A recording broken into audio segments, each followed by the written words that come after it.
ఆత్మకు కేంద్ర బిందువు. ఇప్పుడు మన రాష్ట్రానికి ఏది ముఖ్యమంటాం? మనం హైదరాబాద్ అంటామా లేదా? అలాగే మన యొక్క శరీరానంతటికి నాడులన్నింటికి ముఖ్యమైన కేంద్రము ఆజ్ఞా చక్రము. ఇక్కడ మనకి ఈ శ్వాస ఒక్కటి కాగానే ఇక్కడికి వచ్చి నిలిచిపోతుంది. అప్పుడు మీకు మనస్సు ఉండదు, శరీర స్థితి ఉండదు, మనస్సు స్థితి ఉండదు, బుద్ధి స్థితి ఉండదు, ఆత్మస్థితి అనేది కలిగి అప్పుడు బ్రహ్మరంధ్రం ఓపెన్ అవుతుంది. ఈ రంధ్రం ఓపెన్ అవుతుంది. పసిపిల్లలకి చిన్నప్పటి నుంచి ఓపెన్ ఉంటుంది.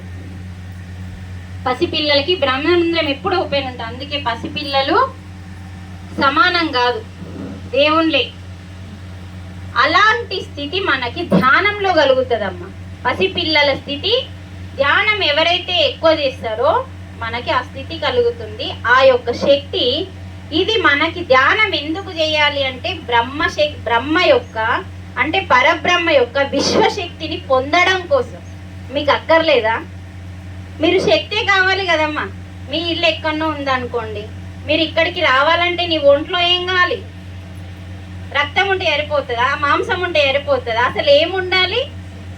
మీరు నడుచుకుంటూ రావాలన్నా, బైక్ మీద రావాలన్నా శక్తి కావాలి. ఆ శక్తి పేరే ప్రాణశక్తి, విశ్వశక్తి, కాస్మిక్ ఎనర్జీ, బ్రహ్మశక్తి. ఈ శక్తి లేకుంటే మీరందరు వ్యవసాయం చేస్తారా? మరి ఎందుకు ఎనర్జీ గురించి ఆలోచించట్లేదు? శక్తి లేకనే రోగాలు వస్తున్నాయి. ఎందుకు మనకు బ్రాంకియస్ గంది మూసుకపోతుంది? ఎందుకు పని చేయట్లేదు? కారణం ఏంటి తెలుసుకున్నామా?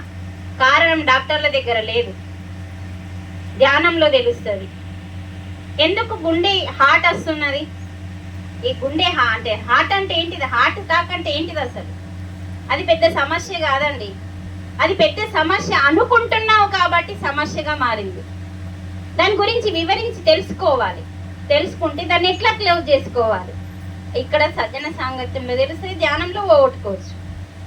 నీ లోపల ఎప్పుడైతే పూర్తిగా ప్రాణమయ శరీరంలో ఎనర్జీ మొత్తం నిర్వీర్యమైపోయి ఆవిరైపోతుందో, వెళ్ళిపోతుందో, మీ అందరికీ అప్పుడు రోగాలు స్టార్ట్ అవుతాయి.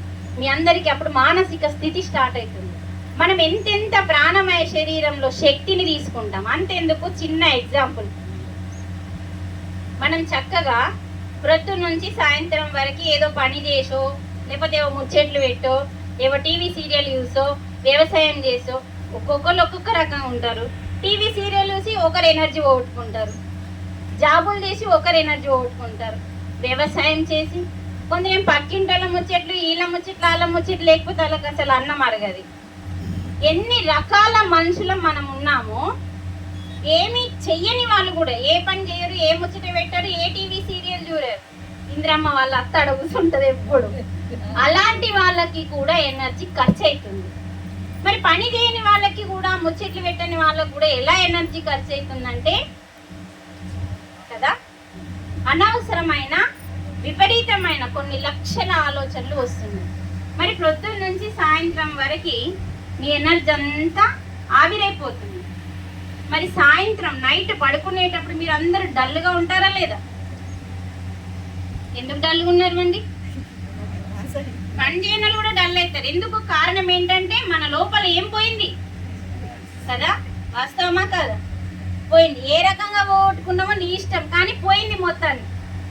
మరి దాన్ని సంపాదించుకోవడానికి సృష్టి ఏం చేస్తుందంటే, ఈ శరీరాన్ని కాపాడడానికి, ఈ శరీరం సృష్టిది.